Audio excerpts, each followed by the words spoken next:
আমি বলছি বাবু তোমার রাঙা চরণ ছেড়ে এখান থেকে যাবো না গো আমি ওই বাহিরে। বউ বলছেন ওরে জীব কোনো চিন্তা নাই, এখান থেকে যদি বাহার বেরিয়ে তো আর বেরুলে তো মনের কথা কইতে নাড়িয়ে পারে। এমন করে বলবো কথা শোনাই গো তোমারে, মাতৃহত্যার দায়ে পিতা জ্বলবি রে এখন, 10ম মাসেতে মাথা মারবে রে এখন। যদি গর্ভের ভিতরে তুই থেকে যাস, মাথার গর্ভ পাপ আসবে তোরে কোঠে খাস। এইভাবে তো মনের কথা শূন্য করে দিই, 10 মাসে বেরিয়ে এসে তখন আমি আবার আমি উমা বলে কেঁদেছি।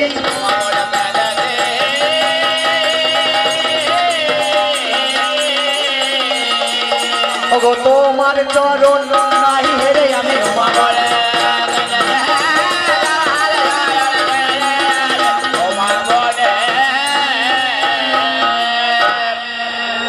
এবার জন্ম হয়ে গেল আমার তামাল ছেলে, 1 বছর যেমন আমার পেরিয়ে গো যায়, 2য় বছরেতে হাত পাজে নড়াই, 3য় বয়সে তনু বেড়ে যায়, 4র্থ বছরেতে সুস্থ হয়, 5ম 6ষ্ঠ 7ম যে আসে, 8ম পেরিয়ে গিয়ে 10ম যে প্রকাশে, 10ম পরে আমার একাদশ হয়। এইভাবে 18 বছর যখন পূর্ণ হয় তখন দানব দেখা দিয়েছে।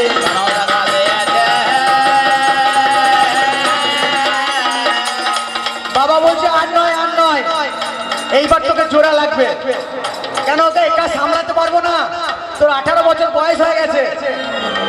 একটা দানব দেখা দিয়েছে, আমার যৌবন দানব সে এসেছে।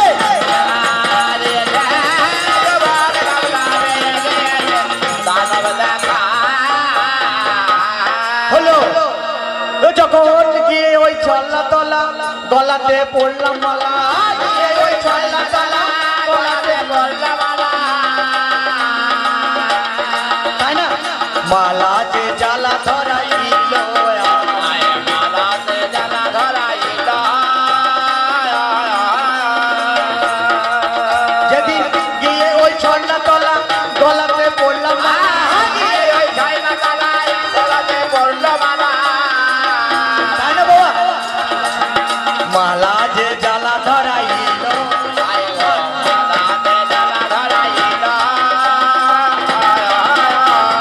ভবের মাঝে একা থাকতে দিল না, ভবের মাঝে থাকতে দিল না,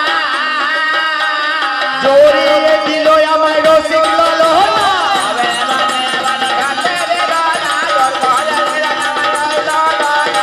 ভবের মাঝে। প্রথম মাসেতে যখন বন্দী হয়ে যায়, এইভাবে 1 বছর কোনো রকম পার, দেখতে দেখতে যখন আমার 1 বছর হয়ে যায়, যথাকালে ফুটফুটে একটা পুত্র সন্তান, আর আমার 2 স্ত্রী 2 চতুর্থ পদ হয়, আমার পুত্রের 2 পদ এসে 6 পদ হয়ে যায়। জীবনটা আমার 6 পদের মতো বাড়তে কিন্তু থাকে, দেখতে পারি মনের কথাই বলি যে বোক আসে। এইভাবে 1 বছর যখন বসে যায়, 4র্থ মাসে এলো মনের যে দশাই, 1 বছর যখন আমার কেটে কিন্তু যায়, যথাকালে আমার একটা উদরত হয়, আমার স্ত্রীর গর্ভে আবার কন্যা এলো হয়, স্ত্রীর 2 আমার 2 পুত্রের 2 6 হয়ে যায়, কন্যার 2 এসে আমার অষ্টপতি হয়। অষ্টপতি জানো আর কাছে যায় হয়, মাকড়সা রয় নিজে জানেন গুণীজনে, মাকড়সার মতোই আমার জীবন জানে। এইখানেতে এসে আমার পঞ্জি কেটে যায়, তোমায় ডাকবো বলে আমি দেখা নামি পাই, হে গোবিন্দ মধুসূদন দেখা দাও আমারে, জীবন জ্বালাই যন্ত্রণায় যে মন ছটফট করে, মন গেল আর প্রাণ গেল আর কিন্তু নাই। এইভাবে তো সমাজ স্বার্থ জীবন বেরিয়ে যায়। কোথায় আছো দীনবন্ধু দেখা দাও আমারে, মনের কথা প্রকাশ করি আমি যে তোমারে, আমি আর পারি না মনের কথা শুনতে গেলে, তোমার কথা শুনতে গেলে এমন করে এমন করে চুপ করিয়া দিল আমায় মনের ব্যাখ্যা, তাই তোমার কাছে যাব বলে আর তো উপায় নাই। এইভাবে যে দীনবন্ধু তোমায় রেখে যাই, মনের কথা বলবো আমি এবার তোমাকে হেতাই।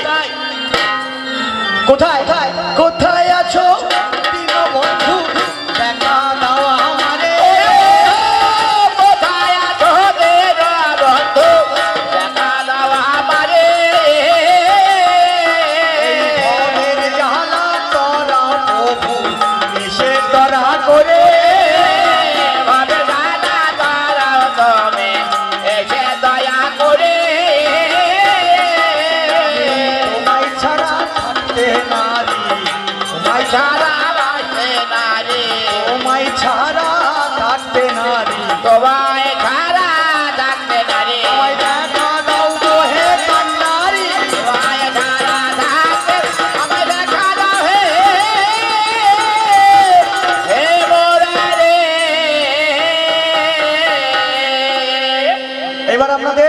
বাঞ্ছিত কবি গান, আপনাদের বাঞ্ছিত কবি গান।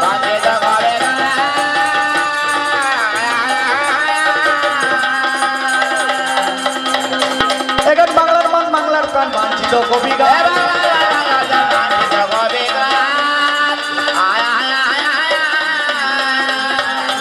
এই যে মোদের কবি গান